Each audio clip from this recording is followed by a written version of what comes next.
Alors, les navigateurs arabes étaient connus durant la période anté-islamique sous le nom de Phéniciens.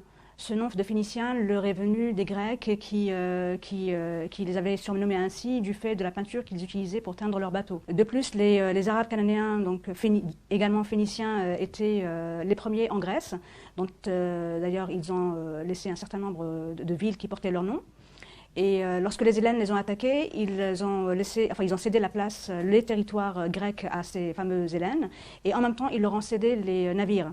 Donc, lorsqu'on parle de navires grecs, en réalité, on parle de navires arabes cananéens.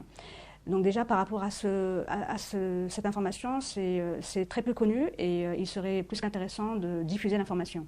Par ailleurs, les Arabes cananéens étaient également les auteurs d'instruments de navigation, dont la fameuse boussole, et non pas les Chinois, comme on aimerait nous le faire croire. D'ailleurs, les Chinois eux-mêmes disent que ce sont des étrangers qui leur avaient apporté cet instrument de navigation pour leur faciliter les choses. Et l'information est par ailleurs demeurée inconnue du fait de tout ce que ça pouvait apporter au niveau commercial pour les Arabes.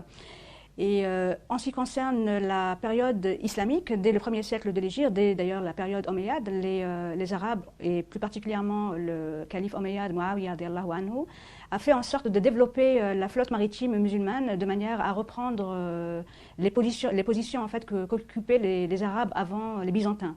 Donc non seulement ils ont repris la mer Méditerranée aux Byzantins et qui appelait cette mer Mare Nostrum, mais de plus ils ont également été bien au-delà de ce qu'on pouvait imaginer, c'est-à-dire bien au-delà de la Méditerranée. Et en ce qui concerne également leur connaissance, ce sont les Arabes qui ont inventé la fameuse voile latine, qui a permis aux Portugais de naviguer par la suite sans que leur bateau coule dans l'océan Indien. Parce qu'il faut savoir que Vasco de Gama et les Portugais avec lui étaient incapables de naviguer dans l'océan Indien. Et ils ont dû faire appel à Ibn Majid, qui était un amiral du sultanat d'Oman, qui leur a donc enseigné comment naviguer sur l'océan Indien et qui de plus leur a permis également d'utiliser ces fameuses voiles triangulaires, appelées voiles latines, mais qui sont en réalité des voiles purement arabes. Donc les arabo-musulmans étaient présents sur le continent américain dès le 1er siècle de l'Hégire. Cela a été attesté par les découvertes archéologiques qui ont été faites par exemple en Californie et au Nevada. En Californie, le nom de Aïssa ibn Maryam y a été retrouvé écrit en lettres koufiques, c'est-à-dire originaire de Koufa en Irak, une ville qui a été fondée au 1er siècle de l'Hégire par Omar ibn Khattab radiyallahu anhu. Et en ce qui concerne l'état du Nevada, on y a retrouvé le nom de Rasulullah sallallahu alayhi wa sallam écrit en caractères koufiques, donc qui ont permis aux chercheurs américains de Harvard et de Californie de dater la présence des arabo-musulmans comme remontant au 1er siècle de l'Hégire, c'est-à-dire entre 650 et 700 de l'ère chrétienne.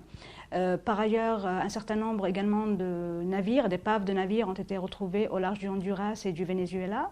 Dans ces navires, il y avait des pièces de monnaie qui dataient de plusieurs siècles avant Christophe Colomb. De plus, 150 ans avant la fameuse découverte de l'Amérique par Christophe Colomb, qui vivait dans un monastère au sud de l'Espagne, à Palos de la Frontera, vivait un moine franciscain qui a effectué un voyage en 1350 environ, de l'ère donc chrétienne, en compagnie des Arabes du Maghreb vers les îles Caraïbes. Et à la suite de son voyage, il a écrit un livre qui s'appelle El Libro del Descubrimiento, le livre de la découverte, qui se trouve actuellement à la Bibliothèque nationale de Madrid, qu'on ne peut pas consulter, mais dont une copie scannée a été heureusement mise à la disposition des chercheurs sur des sites tels archives.org. Et il y a également un certain nombre de données, dont celles qui avaient été retrouvées dans les textes chinois, qui datent de 1178 et 1225, qui permettent également aux chercheurs et à toute personne qui souhaite avoir un accès direct à l'histoire et non pas revu et corrigé ou falsifié selon le point de vue à partir duquel on se place, pour donner des informations erronées ou des informations qui sont totalement justes sur la présence justement des Arabes en Amérique et sur les voyages qui étaient effectués par les Arabes sur le continent américain. Alors les Indiens d'Amérique étaient donc, certaines tribus indiennes d'Amérique étaient donc de confession musulmane, et c'est une information qui nous est donnée par l'ancien ambassadeur des États-Unis à Dubaï, qui s'appelle Robert Dixon Crane. Il a écrit un article en 2004 dans lequel il souligne donc cette appartenance à la communauté musulmane des Indiens Cherokees. Il souligne également le fait que les Indiens étaient emprisonnés lorsqu'ils étaient vus en train de faire la prière à la manière des musulmans. Ils jeûnaient durant le mois de Ramadan et ils ont même instauré dans l'Indiana, donc au nord des États-Unis, sur les terres du grand oncle de l'ambassadeur américain, donc un lieu dans lequel ils pratiquaient le pèlerinage, ou du moins symboliquement ils reprenaient le tawaf sur le continent américain parce qu'ils ne pouvaient pas se déplacer vers la péninsule arabique. Par ailleurs, durant les années 1830, le gouvernement américain a décidé de déporter les Indiens Cherokees vers le Midwest depuis l'est des États-Unis en plein hiver. Donc les Indiens Cherokees ont compris qu'ils allaient être mis à mort, probablement du fait de leur appartenance à la communauté musulmane. Donc une partie a fui vers le nord. Une seconde partie est morte en cours de route parce qu'il faisait extrêmement froid et une troisième partie est arrivée à destination. Donc la question que pourrait se poser le lecteur aujourd'hui, c'est comment se fait-il que nous n'ayons pas eu accès à ces données extrêmement importantes pour le patrimoine historique de l'humanité? C'est tout à fait simple. Déjà, les arabo-musulmans avaient été chassés d'Espagne lors de la chute, dès la chute de Grenade. Et on ne voulait pas que les gens sachent que les arabo-musulmans étaient de l'autre côté de l'océan Atlantique. Ça, c'est le premier point. Le deuxième point, les chercheurs américains, entre autres, ont essayé de dévoiler cette information au grand public.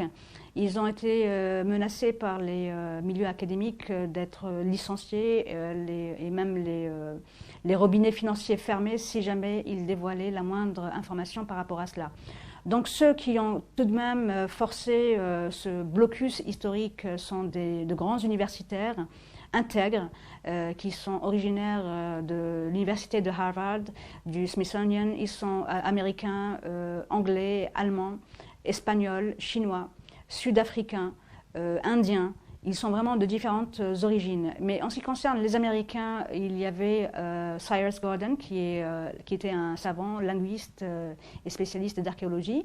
Il y avait également Barry Feld de Harvard, qui lui a été à la source de la découverte donc, du nom de Muhammad Nabiullah, écrit en lettres koufiques dans l'état du Nevada.